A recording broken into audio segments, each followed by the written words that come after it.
Nick Seeger. This is me. I work at Engine Yard. I'm one of the members of the JRuby team, and I've been working at Engine Yard for about 2.5 years now.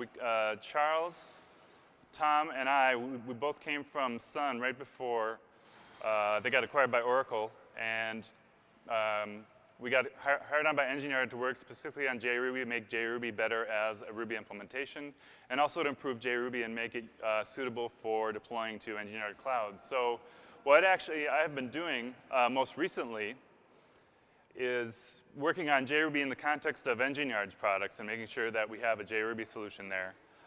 So how many of you folks are actually using JRuby today or considering using it? Looks like most of you. Okay, great. When I was asked to come out here to give this presentation, it's been a little bit while. I was in San Francisco last October for Java 1. We had a bit of a presence there. Of course, we had our typical Java 1 presentations. And I've kind of been, I won't say stuck, I've been kind of relaxing at home for the past few months. Since then, I haven't had any trips, haven't had any conferences to go through. It's been pretty nice. So when I was asked to come back out here, I was like, well, what should I talk about? And because I felt like, well, I was just back out here a while ago. And I just thought, well, I'll come out and just kind of give an update, and tell you where things are in JRuby land. If some of you are new to JRuby, some of these things may or may not, you might not have heard of them. You might be missing a little bit of context. And I'll just say, feel free to stop me. And if I can fill in as many details as you want. I'm going to kind of assume that a lot of you have at least a little bit of knowledge of what's going on in the community, and if you don't, I'm happy to fill it in either during the presentation or afterwards. So at Engine Yard, actually what I've been doing is, like I said, working on the cloud product. One of the things I've been working on most recently is a way of using Visual VM to connect to your JRuby processes that are running in the cloud. Anybody familiar with Visual VM? A few of you? Yeah. So Visual VM is this really neat tool that comes with every Java development kit that gives you a really nice kind of introspection into what's going on into the JVM. And so I can start up a Java program on my local machine and start up Visual VM alongside of it, and Visual VM will actually give me a listing of all the Java processes that are running locally. The problem comes is when you have a Java process running somewhere else. And how do you connect to that? And there aren't any real straightforward tools for, say, connecting a Visual VM program on your computer with something off in the cloud. So I went off and worked on this for a while. And I was going to give you a little bit of a demo of it here, but I won't be able to do quite a full-fledged one because I actually don't have internet access. So I'm going to kind of do a little simulation of an app and just kind of talk through what is going on as I do it, just to kind of give you an idea. So the idea with this is that, like I said, you have a web application running in the cloud, and you want to just connect Visual VM to it in a simple, straightforward way. So I have this command line tool. And right now, it's just a command line tool. I'll do it over here. Right now, it's just a command line tool. We could look at making it more full-fledged, maybe a plug-in to the Visual VM program itself later. But for now, it's just a command line tool. So you can run it at your command line, and it gives you a couple different options. Let's make this a little bigger. So the main one is you just say EY Visual VM start. And that's all you need to do. And so in the case of an Engine Yard application,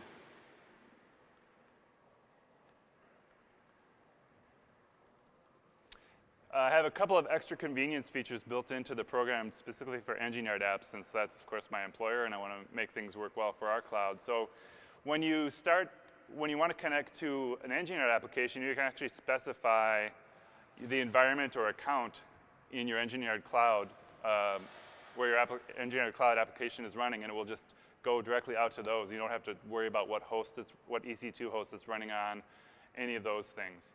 In order to make this useful for all of you, even if you're working outside of Engine Yard Cloud, you can also use it just in a way where you say, well, here's a host that I want to connect to, and I'll specify a port if you want, although you don't have to necessarily, and you can actually have EY Visual VM just open up an SSH tunnel to your host.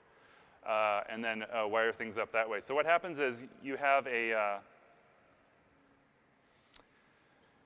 server process that needs to be started to listen on a certain port that Visual VM can talk to. And the way we do that is we actually, you have to run your server process with some specific arguments. And the Visual VM tool will also tell you those. So if you just run it like this with the JVM args, it will print out the Java command line options that you need to use on your server program or your application program. And my system is kind of cold. I'm not sure why it's taking so long here. There we go. All right, so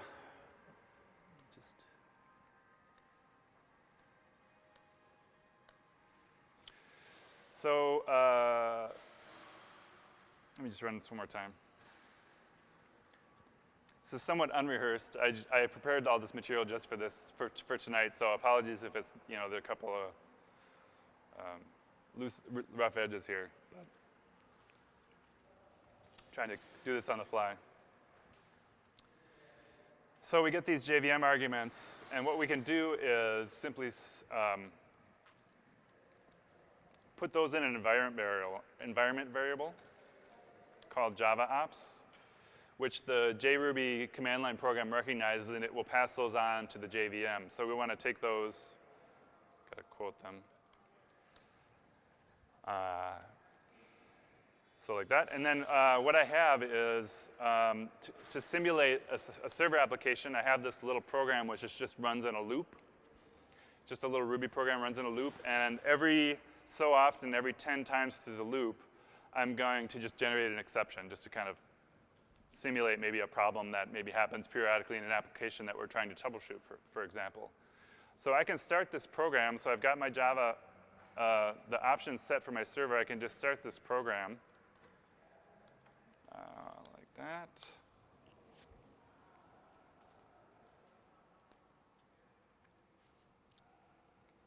And so that doesn't print anything out, so I don't know for sure that it started, but it's running. And so then if we go over here and just do EY Visual VM start, it knows to look on, defaults to looking for localhost by default, and it has a specific port that it starts at, so I don't need to specify those arguments. And it should actually start a copy of Java Visual VM, which is coming up now.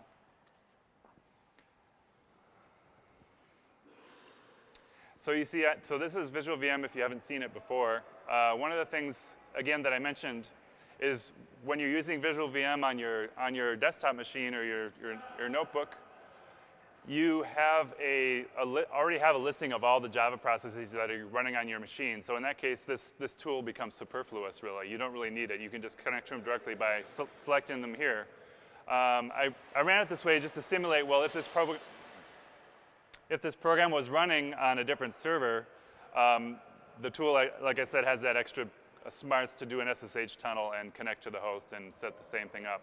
So this is what we're simulating. So now, some of the things you can see in Visual VM, if you haven't seen it before, is you have these panels that give you a real-time status of CPU usage, memory usage, the number of classes loaded, the number of threads loaded, and there's a whole bunch of plugins you can install for this as well. One of the things that I've installed is this MBean pane, which lets you examine all the JMX objects that are running inside your JVM. And in particular, JRuby actually installs some of its own. And this corresponds to the one JRuby instance that's running in our VM. If I go look at this runtime thing here, you can see I have some attributes here to specify the backtrace, or that actually keep count of how many backtraces have been generated.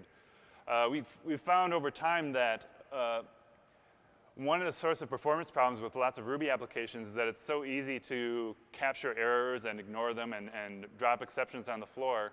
The problem is when JRuby in particular, and actually for most Ruby apps in general, generating exceptions and the backtraces that go along with exceptions is rather expensive. So we actually built this statistic into the VM so you can go look at a Ruby runtime and say, oh, well, this thing seems to be generating quite a few backtraces. Maybe we should go try to look into that. And there's some other tools that can help you dig in and actually get specific backtraces and see, well, what code is this that is actually generating these? But this is at least a way to kind of get a quick look and say, yeah, maybe there's some problems here. So that's basically the sort of the visual VM overview. I don't know if I can do a whole lot more with this brief demo I have here, so I think I'll just go back to my prepared slides and talk about those. That's just one thing to look for. One thing I don't have on the slides here is you can get this code on GitHub. It's open source, so you can take a look at it for yourself, see what I did, see if you want to adapt it for your own uses. It's available under a liberal license, so you can certainly take it out of the existing project or even just use the tool as is. If you want the location of that, it's under the Engine Yard organization on GitHub, github.com/engineyard. It will be in there. If you need an extra pointer, let me know. So another thing I wanted to think about, well, what's new in JRuby is I really wanted to kind of highlight from the community perspective what I think is interesting and new going on and kind of share a couple of those examples with you. Because it's, JRuby is not only about what the core team is working on to make JRuby better. It's even much more, in my opinion, what the community is doing with JRuby. One project that's come along in the past few weeks that I find really interesting is this project called Sidekick. Anybody familiar with Rescue? Rescue is basically a sort of a Ruby messaging queue that the GitHub guys developed. And it uses Redis as the back-end store for storing the messages. And so you have your front-end app that posts messages into I think an array or something inside of a data structure inside of Redis. And then Rescue is a separate process that pulls those messages out of Redis and does your background processing. This guy, Mike Perham, who has developed Sidekick, was playing around with this. And a while ago, he was trying to run Rescue with JRuby and finding that it didn't really quite, that model didn't fit. And you think about it, you have Rescue running as a bunch of background processes. You basically need to run one Rescue process for every worker that you want to be able to have doing work. And he thought, well, why do we have to run all these processes? Why can't we just run a single process? And so he played around with Rescue as it was, tried to change it, but then he ended up going off and doing this separate project that just came out. And on this URL that I just posted, he has this sort of tagline here. What if one Sidekick process could do the same work as 20 Rescue processes? And so what he's done with Sidekick is basically implement the same protocol as you have with Rescue. So you can have your front end talk to Redis as if it was a Rescue thing, and it posts the exact same data in the Rescue protocol inside of Redis, and then Sidekick will just read that out, and you can have a single Sidekick process that will just spawn up as many threads as you need to process all your background workers. So the idea is using concurrency and threading as a way of increasing the throughput of your background processes. So I haven't had a chance to play around with it yet, but it looks really neat. What I'd like to do, and I've been trying to do for a while, a common question I have from people who are using JRuby to deploy applications is, well, what if I want to do background processing? What if I want to do some sort of scheduling? Or, there are various tools, Java tools and Ruby tools that can do that.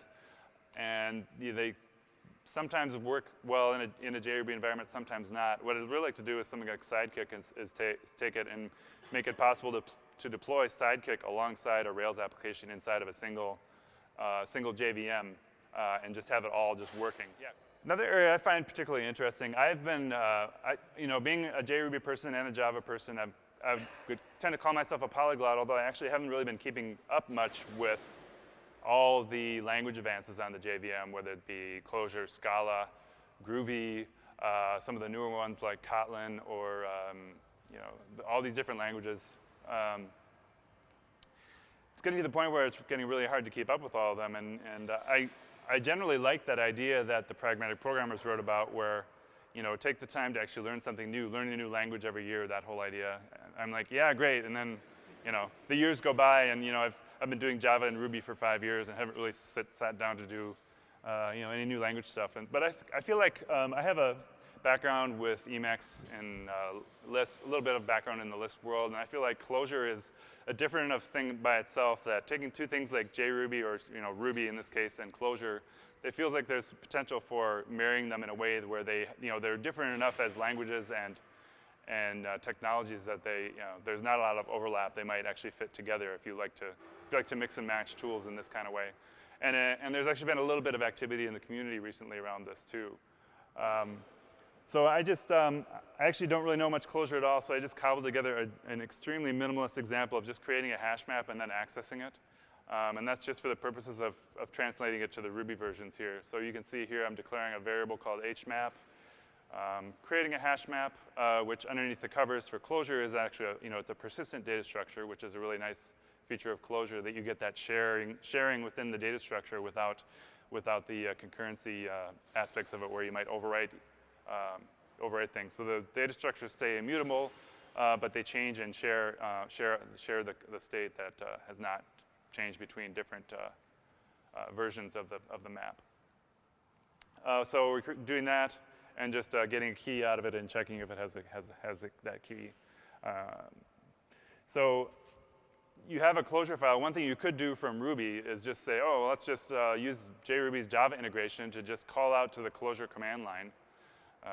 That actually works. It's, obviously it's a little bit clunky. You don't really get any of that tight integration that you really like. You've got your Clojure over here, you've got your Ruby over here. But then again, maybe that's the way you want to do it. You want to keep your Clojure and your Ruby. But there might be some other things you can do here to take a little bit more advantage of Clojure's features without having to get deep into Clojure, the language, if that's not your thing. So this guy, Dave Ray, who I guess is more of a Clojure guy than he is a Ruby guy, came up with this library he called Familiar. And the idea with Familiar was to basically take all the core Clojure functions and make them accessible from Ruby inside of JRuby. So with Familiar, you get some code like this. Well, this is the basic idea. There's a Familiar module in Ruby you're familiar with, and then everything inside of this block gives you direct access to functions in Clojure core where if you have a dash and then in the Clojure name, it would be an underscore in the Ruby version of that function. So here's our our Clojure that creates the hash map on the top. The Familiar version is on the bottom, so it's almost identical, right? Except we're just using Ruby's variable declaration semantics, and we're calling into that exposed hash map function, which will create the Clojure structure, and passing the same collection as we, in the same format here. And of course, printing out these things, we can do those from Ruby the exact same way. We're just using Ruby's printing methods instead of Clojure's here. So we have that hmap variable, we just print it. The get method is the exact same Clojure get method, except access from Ruby, and likewise with contains. Hedius is actually Charles, my fellow JRuby core members, and he's been kind of keeping his eye on Clojure for a little while too. He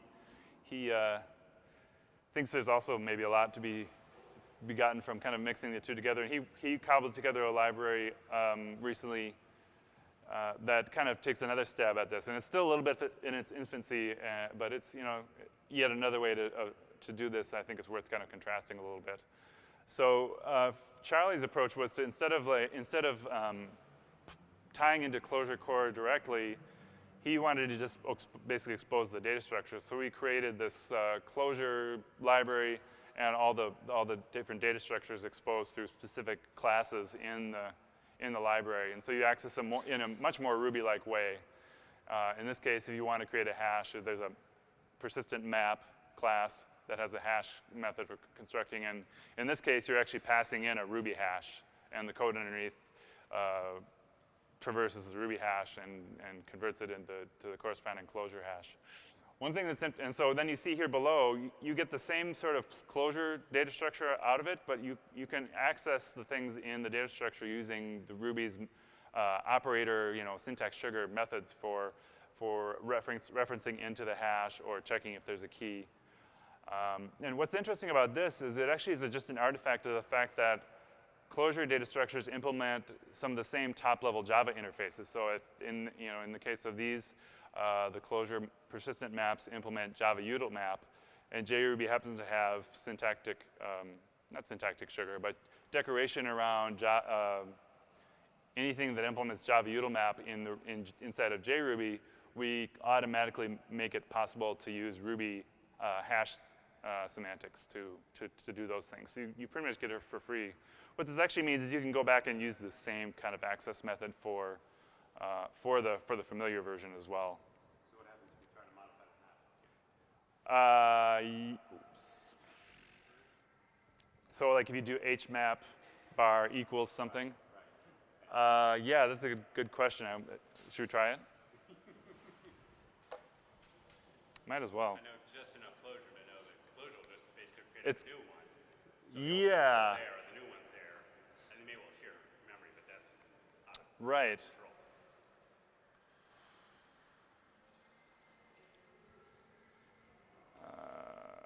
So let's.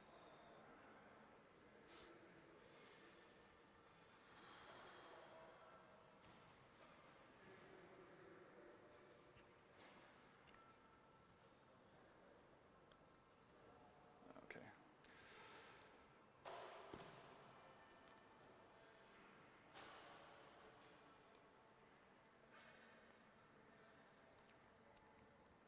So I do have this code here.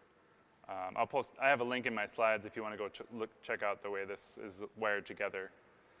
So let's just go grab our, let's just do this. Familiar. What's that, Hedius?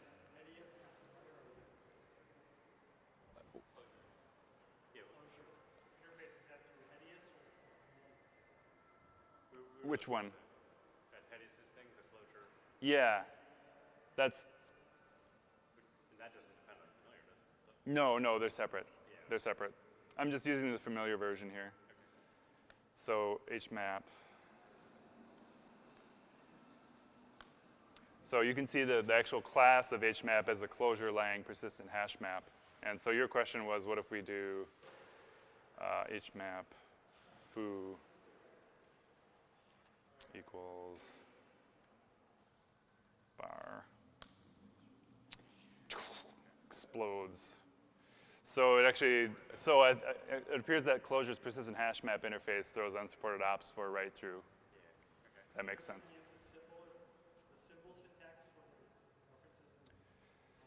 You know, yeah, I think you can. So let's do this again. So we still have that. We can actually do like, so familiar. Yeah, I know what you're talking about. It actually doesn't quite work the way you would want to.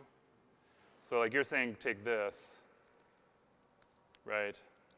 Oops, I need to bootstrap that code.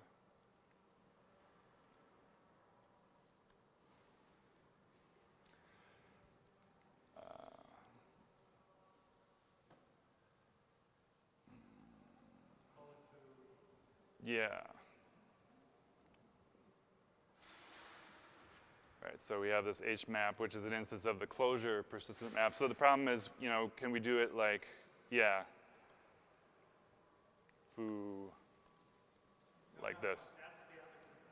Well, but that's just syntax for sure, whether you're in 1.9 or 1.9. Yeah, we're in 1.9 now, so you can do that. So what do you have in hmap now? Got the colon. hmap.2. No. Yeah, so his library is a little bit underdeveloped in this area. And notice one thing, that if I try to actually access,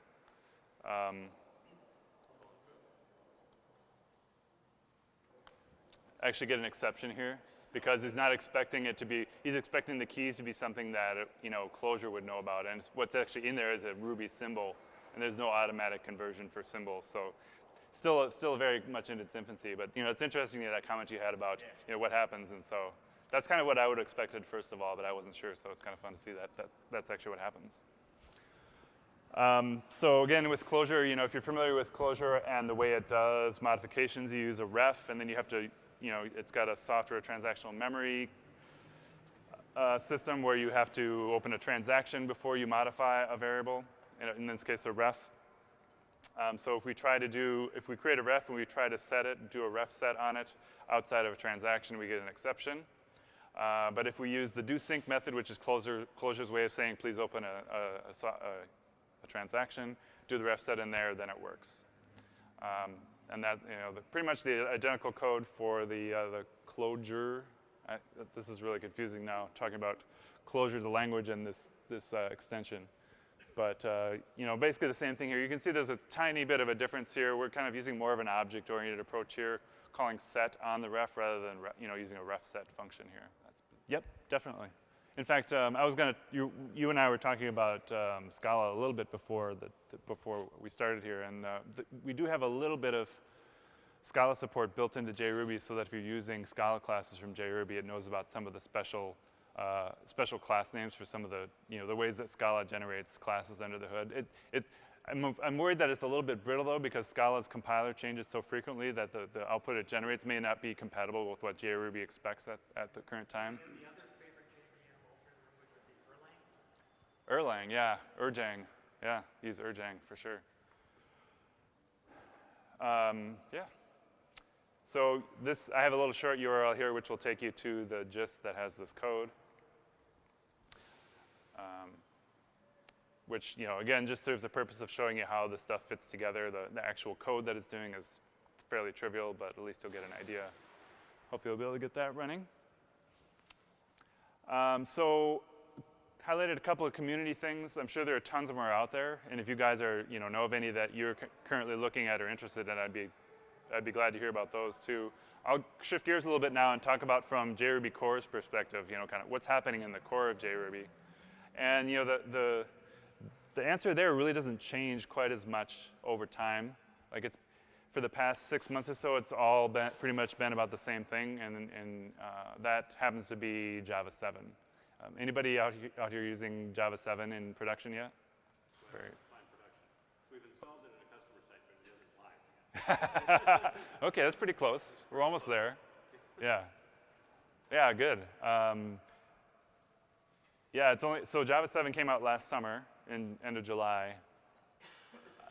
I haven't been deep in the Java world recently enough to know, to remember, kind of like what the adoption cycle is for new JVM, major JVM releases like this. But it seems like Oracle's already burned through 4 updates to Java 7. So the latest is Java 7 U4. It seems like before too long, it seems like it should be stable enough that people can start switching over to it, and hopefully it will. Of course, the big thing for JRuby. Oh, just a quick note. If any of you are Mac users, you're probably aware that there's no official Java 7 release for the Mac yet, but you can actually get a DMG of a preview of Java 7 at this URL, and they actually do have an update 4 build available. I'm not sure how long it's going to take before they stop calling it preview, because as far as I've seen, it just installs and it works.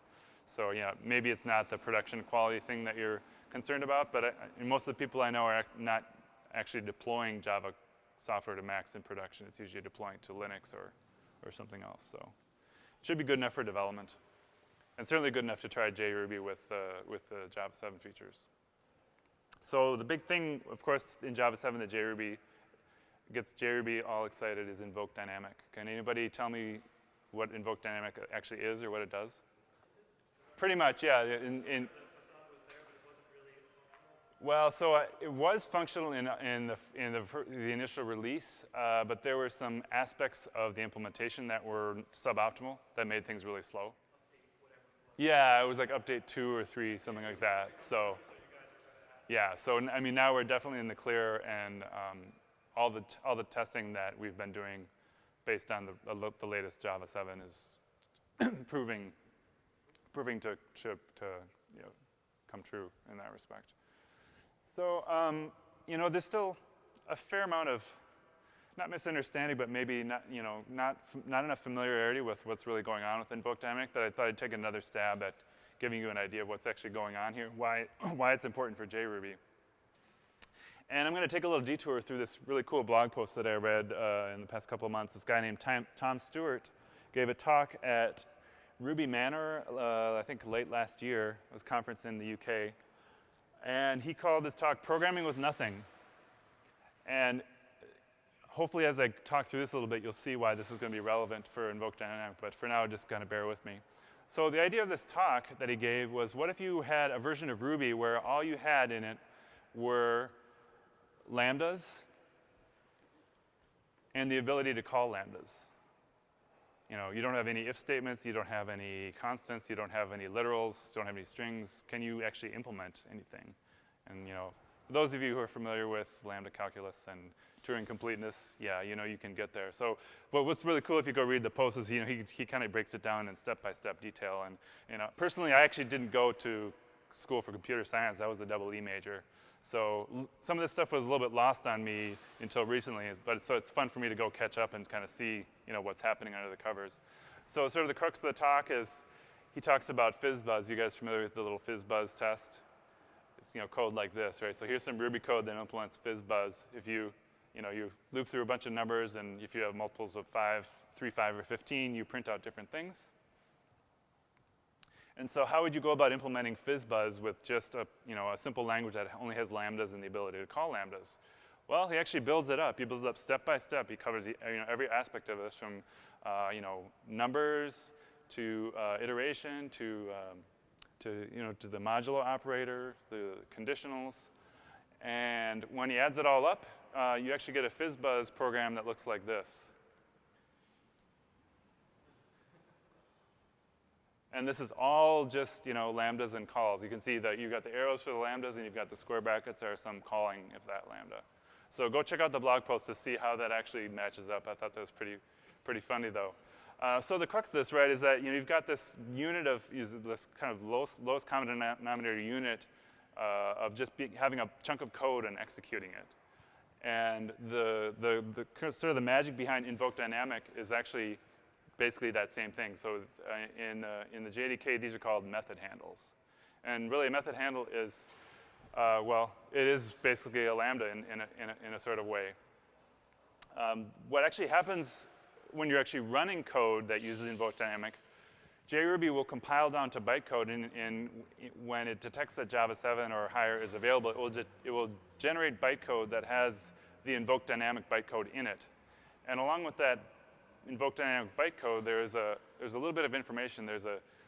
We embed a knowledge of a bootstrap method in the bytecode so that invoke dynamic can call over and figure out, well, how do I actually get a method handle to begin with? And so if you think about a list of bytecode that corresponds to some Java method, inside that method, there's one invoke dynamic bytecode that represents one instance of calling out to some piece of dynamic code. So we have to get, basically, and that instance is what's called a call site.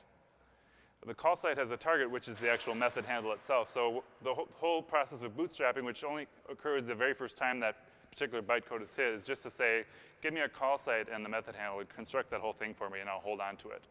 So the call site will stay static after that point, but the call site can actually have its method handle target change dynamically as well, and the JVM is built to be able to handle that.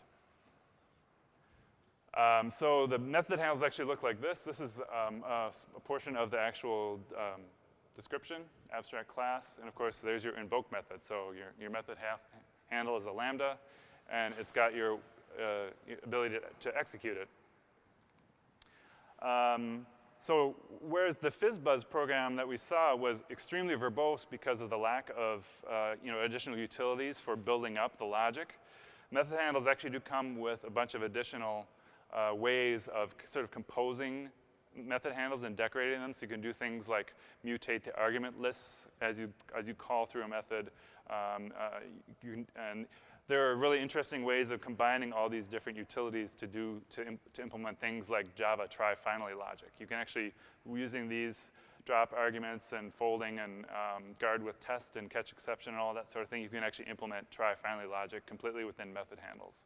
And the other cool thing about method handles, and specifically these sort of quote unquote primitives, if you will, is that the JDK team that have been implementing this stuff have been specifically going down and optimizing the way that these primitives get implemented at the JVM level, so that if you build up a call site specifically just by composing method handles with these primitives, it will get compiled down to really fast code. And that's really the crux of that difference in the updates was that the later updates, there's more of this logic that's baked in and optimized in a way that you can really boil it down to either machine code or something much closer to machine code than the high level stuff. So right now, JRuby has several different ways that it uses invoke dynamic. Even though you think of invoke dynamic and method handles as, you hear the word method and you think, oh, well, it's just for method calls. Well, we can actually use it to implement other things too. Like we can implement a Ruby constant lookup by just calling through a method handle, or a string literal, or any other number literal. Or like on the last example, math operations. One of the things that slows JRuby down a little bit, and Ruby in general, when you're doing computational stuff, is the fact that we have fixed nums. We have a numeric tower that expands automatically without having to do overflow checking, and it's obviously harder to translate that to fast running machine code. So what we can do is we can actually look at Ruby code and look for things like plus operators and things that might be numbers adjacent to them, or we're gonna make an assumption and say that that is a plus operator for a numeric operation, and we'll just build up that code, generate bytecode for it as if it was a pure math operation. If for some reason we actually call into it, we can have guards around that area that will escape out and drop back to the more dynamic Ruby logic for handling the plus operator. If in fact the actual objects at runtime at that call site turn out to be something other than fixed nums or integers. So we can actually use the invoke dynamic toolkit to do faster math. Some benchmarks, of course. Everybody likes benchmarks. Caveat emptor. I actually got these slides from the fellow JRuby committer in Japan who gave a talk just the other day about this stuff. And so I said, oh, great, you just posted some slides. I'll take your benchmarks and pretend that I spent all this time running them. But I think the numbers are still kind of telling. So what you see here is the line across the middle here is the 1.0 sort of the standard, the benchmark. And so that benchmark is JRuby running on Java 7 without invoke dynamic. That's right, yeah. So we can run on Java 7 without invoke dynamic, or we can turn it on. It will be on by default if you run on Java 7, but you can turn it off with flags just for comparison. And so you see that in a number of cases, just by turning invoke dynamic on for things like string literals and math operations, we get more than 50% performance benefit for those micro benchmarks. Now, if you're interested in the code that does these, I can look it up for you. I think it's in the JRuby code base. These are definitely micro benchmarks. It's very low level, just doing a bunch of small operations in a tight loop. So they're not going to apply as much to a real world program.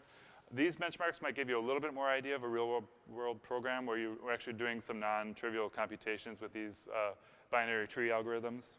And again, we see the blue bars is the invoke dynamic version of JRuby, where we get almost 50% improvement over without on this AVL tree benchmark. So there's definitely performance benefits to be had, and we get this for free just by using Java 7, just by using invoke dynamic and nothing else. Releases. Of course, what would JRuby be without more updates? We just had 1.6.7 released yesterday. Some of you probably saw that. The idea with the 1.6 releases has been that it's been a sort of our way of kind of keeping up to date with either problems that the community has been having or compatibility bugs that are kind of preventing people from continuing to deploy JRuby. Because the JRuby master branch, the 1.7 version of JRuby has been drawn out for quite a while now. I think it's probably going on 9 months or so, and it's still not quite ready. We've been using the 1.6 branch as a way to roll out additional bug fixes. And so every new bug fix release, we say 1.6.7 is going to be the last version of JRuby in the 1.6 series, and then we find another bug. So for 1.7, we're actually looking at probably still a couple of months away. I think there's the master has been pretty stable for a while, but there's still some things we want to clean up. So it's still a little bit off. Yes, yeah, exactly. So we haven't actually talked together and agreed upon a date, but I'm just going to stick my neck out and say that maybe we'll have something approximating at least a 1.7 beta or early access release in May or June sometime, exactly right in time for JRubyConf. And so if it gets to be that time, come poke us and make sure that we get going on it, because it's really easy for the core team to just kind of be heads down working on things, and then suddenly our heads come up and it's like, oh wow, it's been 3 months and we still haven't put out a release of master. So it's really easy for that to get drawn out. That means Christmas for RVM. Christmas, yeah, right, yeah.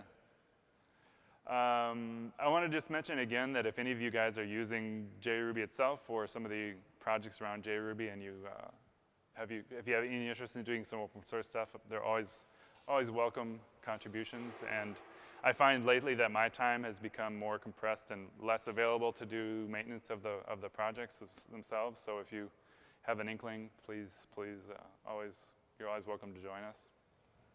Go to just the GitHub page for JRuby, and we have all the projects there. And then, of course, the conference. So we're having our 4th annual JRubyConf this year, and it's happening in Minneapolis. And it might seem like a little bit of a hike for you guys out here. Sorry about that. It's a little bit closer than DC last year and Ohio the year before that.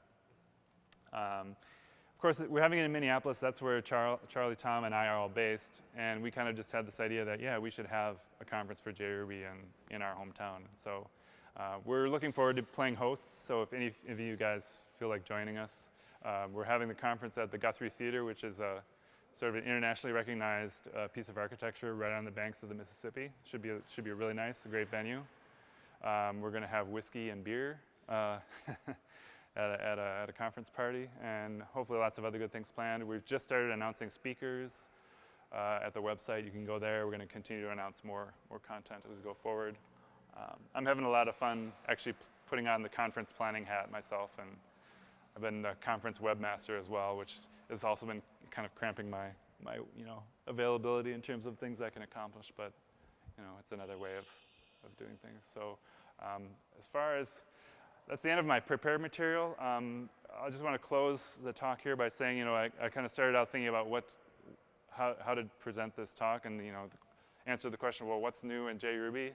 And again, I want to emphasize that really what's new for me is just a tiny piece of it, and I really want you guys to fill in and tell me what's new for you, because it's more than likely something that I'm not familiar with, or if it is, maybe it's something that is a crucial piece of feedback that could help us make JRuby better, or help the adoption increase.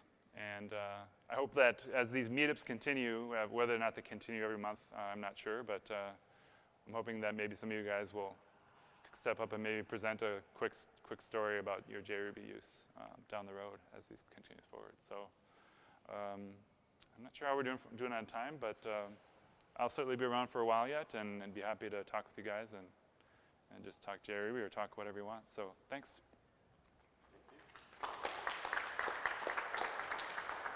Thank you.